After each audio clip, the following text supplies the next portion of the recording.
오늘 우리에게 주신 살아계신 하나님의 말씀은 열왕기상 14장 1절로 20절까지의 말씀입니다. 이 말씀을 한 절씩 교독하겠습니다. 그때에 여로보암의 아들 아비야가 병든지라. 여로보암이 자기 아내에게 이르되 청하건대 일어나 변장하여 사람들이 그대가 여로보암의 아내임을 알지 못하게 하고 실로로 가라. 거기 선지자 아히야가 있나니 그는 이전에 내가 이 백성의 왕이 될 것을 내게 말한 사람이니라. 그대의 손에 떡 10개와 과자와 꿀 1병을 가지고 그에게로 가라. 그가 그대에게 이 아이가 어떻게 될지를 보라. 여로보암의 아내가 그대로 하여 일어나 실로에 가서 아히야의 집에 이르니 아히야는 나이가 많아 눈이 어두워 보지 못하더라.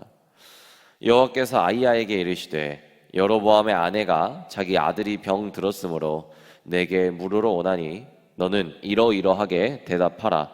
그가 들어올 때에 다른 사람인 채 함이니라. 그가 문으로 들어올 때에 아히야가 그 발소리를 듣고 말하되 여로보암의 아내여 들어오라. 내가 어찌하여 다른 사람인 채 하느냐. 내가 명령을 받아 흉한 일을 내게 전하리니 가서 여로보암에게 말하라. 이스라엘의 하나님 여호와의 말씀이 내가 너를 백성 중에 들어 내 백성 이스라엘의 주권자가 되게 하고 나라를 다윗의 집에서 찢어내어 내게 주었거늘 너는 내 종 다윗이 내 명령을 지켜 전심으로 나를 따르며 나 보기에 정직한 일만 행하였음과 같지 아니하고 내 이전 사람들보다도 더 악을 행하고 가서 너를 위하여 다른 신을 만들며 우상을 부어 만들며 나를 노엽게 하고 나를 내 등 뒤에 버렸도다.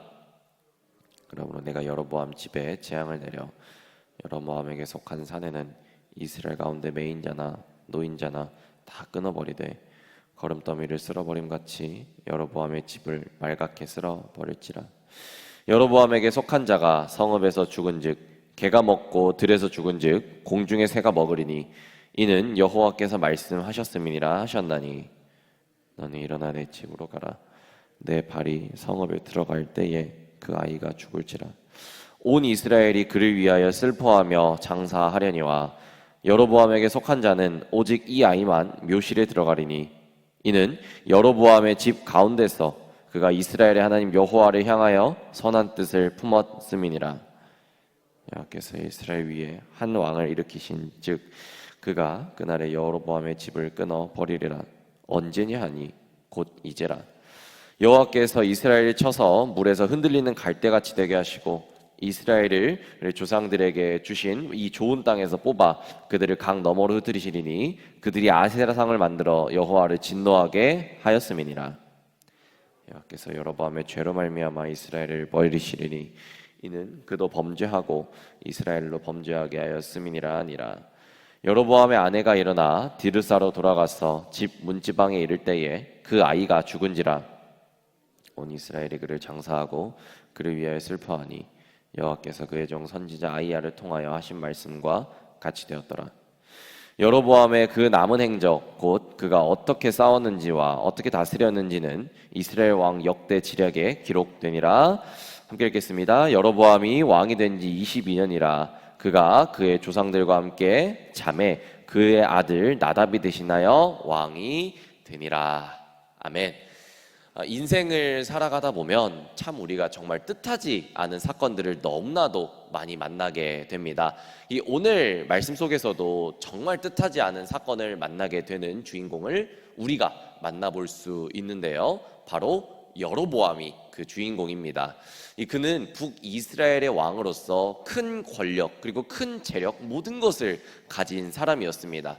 그러나 그가 가진 힘으로도 이 사건을 해결할 수가 없었는데요. 만약 이 인생에 뜻하지 않은 사건을 만났던 이 여로보암, 그는 이 문제 앞에서 어떻게 반응했을지 이 말씀을 통해서 함께 살펴보도록 하겠습니다. 통일 이스라엘은 남북으로 나뉘어졌죠. 그래서 북이스라엘 여로보암과 남유다 르호보암에 의해서 통치가 되면서 오늘 본문은 북이스라엘 여로보암에게 초점을 맞추게 됩니다. 이 너무나도 사악한 종교 정책을 펼치면서 이 하나님의 경고에도 불구하고 범죄를 계속 행했던 여로보암은 이제 심판을 당하게 되는데요. 이 본문 1절 말씀을 보시게 되면은 여로보암의 아들 아비야가 큰 병에 들게 됩니다. 아마도 죽음에 이를 것 같은 너무나도 아주 중한 병이었던 것 같아요. 이렇게 자녀가 아프면은 정말 부모님의 마음은 셀 수 없이 찢어지죠. 오늘 여로보암도 자녀의 뜻하지 않은 병으로 말미암아 마음이 많이 아팠던 것 같습니다. 그래서 자신의 아내로 하여금 실로에 있는 아히야라고 하는 선지자를 찾아가게 해서 이 아들의 병을 어떻게 될지 물어보도록 지시하게 합니다. 그런데 2절 말씀을 보게 되면 이 선지자를 찾아갈 때에 모든 것을 숨기고 찾아갔게끔 합니다. 사실 여로보암은 계속해서 선지자의 말, 이 하나님의 말씀을 무시하고 자기 뜻대로 행했습니다. 그래서 여로보암이 직접 선지자를 찾아가 아들에 대해서 물으면 책망만 받을 것이, 비판만 받을 것이 뻔했기 때문에 아내에게 가라고 한 것이죠. 그러나 하나님을 속일 수는 없었습니다. 하나님 이 모든 것을 아히야 선지자에게 다 알려주었고요. 그래서 아히야 선지자는 여로보암의 아내에게 이 아들의 병으로 말미암아 주시고자 했던 하나님의 메시지를 주시게 됩니다. 이 말씀이 바로 오늘 본문의 8절과 9절의 말씀에 나와 있는데요. 이 말씀을 함께 읽겠습니다. 나라를 다윗의 집에서 찢어내어 내게 주었거늘 너는 내 종 다윗이 내 명령을 지켜 전심으로 나를 따르며 나 보기에 정직한 일만 행하였음과 같지 아니하고 내 이전 사람들보다도 더 악을 행하고 가서 너를 위하여 다른 신을 만들며 우상을 부어 만들며 나를 노엽게 하고 나를 내 등 뒤에 버렸도다. 아멘. 이 하나님께서 여로보암에게 하나님의 뜻을 따르지도 않고 우상을 숭배하고 죄를 지은 것은 하나님이 나에게 등을 돌렸다, 등을 돌리는 일이었다라고 하나님께서는 분명한 말씀을 메시지로 전합니다. 그러면서 하나님은 이 여로보암에게 딱 한 가지 기준을 제시해 주시는데요. 그 기준, 우리 아까 바로 읽었던 8절에 등장한 다윗이었습니다. 이 사람은 하나님의 온전한 뜻을 헤아리기가 너무나도 어렵습니다.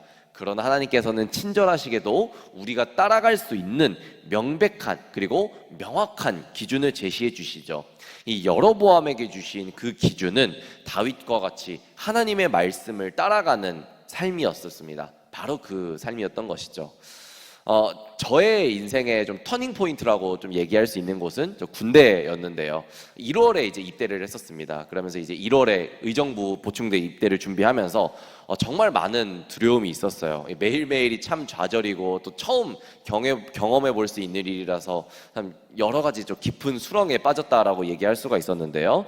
하나님께서 새해 나에게 주시는 말씀을 통해서 큰 길을 제시해 주셨습니다. 그것이 바로 여호수아 1장 9절, 너무나도 유명한 말씀이죠. 내가 내게 명령한 것이 아니냐? 강하고 담대하라. 두려워하지 말며 놀라지 말라. 내가 어디로 가든지 내 하나님 여호와가 너와 함께 하느니라 하시니라. 이 말씀을 저에게 또 허락해 주시면서 아직도 저에게 그 평생의 길을 밝혀주는 이 말씀이 되고 있는데요. 여러분에게도 이 평생의 길을 밝혀주는 성경 말씀이 분명히 있으리라 믿습니다. 이렇게 하나님은 우리가 방황하고 좌우로 흔들릴 때에 성경의 말씀으로 분명히 우리에게 허락하시고 길을 밝혀주십니다. 하나님께서 여로보암에게 주셨던 기준도 이러했습니다. 다윗을 기준 삼아 다시 성경으로, 다시 하나님께로 돌아오라는 메시지였던 것이죠. 이것은 여로보암뿐만 아니라 우리 모두에게 주시는 하나님의 메시지가 된다는 것이죠. 사랑하는 여러분, 우리가 하나님 앞으로 돌아가야 됩니다. 하나님의 말씀 앞에서 서지 않는다면은 우리는 힘들고 또 어려운 삶을 이겨낼 방법이 없습니다. 내 인생 가운데 뜻하지 않은 사건을 우리가 경험할 때가 너무나도 많이 있습니다. 내 머리로 그리고 내 감정으로 이해하지 못한 어려움을 겪을 수가 있다는 것이죠. 그러나 이 가만히 우리 인생을 돌아보게 되면은 내 인생에 뜻하지 않은 사건들이, 그 사건들이 바로 나에게 돌아오라고 말씀하시는 하나님의 사랑의 메시지일 수도 있습니다. 이 메시지 앞에서 겸손하게 또 주님의 말씀 앞에 서 나아가시는 저 여러분들이 되시기를 주님의 이름으로 축복합니다. 우리 다시 말씀으로 돌아오겠습니다. 결국 이 여로보암의 아들 아비야는 이 병으로 말미암아서 죽음에 이르게 됐습니다. 여로보암의 아들 아비야가 죽으면서 13절의 말씀은 이렇게 말씀하고 있는데요. 함께 읽겠습니다. 온 이스라엘이 그를 위하여 슬퍼하며 장사하려니와 여로보암에게 속한 자는 오직 이 아이만 묘실에 들어가리니 이는 여로보암의 집 가운데서 그가 이스라엘의 하나님 여호와를 향하여 선한 뜻을 품었음이니라. 우리 말씀 잠시만 띄워주십시오. 이 말씀을 보니까 아비야의 죽음, 이 한 개인의 죽음으로 생각했을 때는 너무나도 저주인 것 같고 화인 것 같습니다. 왜냐하면 아들의 죽음이기 때문이죠. 그러나 오히려 지금 성경은 지금 뭐라고 하고 있습니까? 그의 죽음이 축복이다, 복이다 라고 그런 뉘앙스로 설명하고 있습니다. 그렇다면 왜 성경은 이렇게 아비야의 죽음, 이 아들의 죽음이 아픔이 아니라 복이라고 말씀하실까요? 사실 우리 앞선 10절과 11절 말씀을 보시면 하나님은 이 여로보암의 집안을 거름을 쓸어버리는 것 같이 쓸어버릴 것이다. 여로보암의 집안 사람들이 죽으면 그 시체를 들개가 먹고 새가 쪼아 먹을 것이다 라고 너무나도 처참하고 너무나도 되게 노골적인 예언을 하신 바 있습니다. 그 내용을 감안하시고 이 말씀을 보신다면 아들 아비야는 이 온 이스라엘의 애도 속에서 깔끔한 상태로 묘실에 장사된다라는 점에서 복이라고 할 수가 있겠죠. 또한 이 아비야의 입장에서 이 말씀을 생각해 보면요, 아비야는 유일하게 여로보암의 가문 가운데 이 하나님의 뜻대로 살았던 귀한 인생이었습니다. 그런데 그가 이 심각한 병을 얻게 된 거죠. 만약 그것이 우리에게 찾아온 일이라면 어떻게 이렇게 그렇게 생각하지 않겠습니까? 있습니다. 주님, 왜 나에게 뜻하지 않은 이런 어려움이 생긴 것일까? 도대체 이유가 무엇일까? 더 나아가서 나는 하나님을 정말 잘 섬기고 이렇게 기도도 열심히 하는 믿음의 사람인데 왜 하나님께서 나에게 이런 어려움을 허락하셨을까? 잘 이해하기가 어려울 수 있습니다. 내가 감당하지 못할 사건 그리고 문제 앞에서 마음이 많이 아프고 무너지는 것 같습니다. 그래서 하나님 앞에 섭섭한 마음도 분명히 들 수가 있다는 것이죠. 이러한 질문을 우리가 던질 때에 우리는 성경을 통해서 분명한 한 가지 사실을 생각할 수 있습니다. 그것은 바로 예수님께서도 똑같은 경험을 하셨다는 사실이죠. 예수님만큼 하나님 앞에 또 잘 순종했던 분은 안 계셨죠. 그럼에도 불구하고 예수님은 십자가의 자리까지 나아가셔야만 했습니다. 또 어떤 분이 있습니까? 우리 대한민국 민족의 믿음의 선배이신 손양원 목사님을 우리가 생각해 보게 됩니다. 그분은 정말 보통 사람이 감당하지 못할 이 나병 환자들을 돌봐주는 사랑의 삶을 실천하셨습니다. 그런데도 그렇게 하나님의 뜻에 온전히 순종했음에도 불구하고 두 아들이 뜻하지 않게 순교했던 너무나도 어려운 경험을 하시게 된 거죠. 그리고 본인도 또한 이 순교의 자리까지 나아가게 되었습니다. 사랑하는 여러분, 믿음으로 살아가는 데 있어서 이 하나님의 뜻대로 살아가는데 우리의 인생 가운데 찾아오는 이 어려움, 참 우리는 어떻게 받아들여야 되겠습니까? 우리가 지혜롭게 참 받아들일 필요가 있지 않겠습니까? 그러나 예수님은 원망하지 않으셨습니다. 그리고 손양원 목사님도 불평하지 않으셨어요. 왜냐하면 그것은 나는 불완전하지만 우리 하나님은 완전하신 것을 믿기 때문에 그렇습니다. 그것을 바라보는 그 믿음과 신뢰가 아름다운 믿음의 길을 걸어가게 한 것이죠. 사랑하는 여러분, 오늘 우리의 삶의 자리에서 참 이해되지 않고 마음에 정말로 받아들이기 힘든 그런 어려운 삶의 자리에 계신 분들이 분명히 있으리라 생각합니다.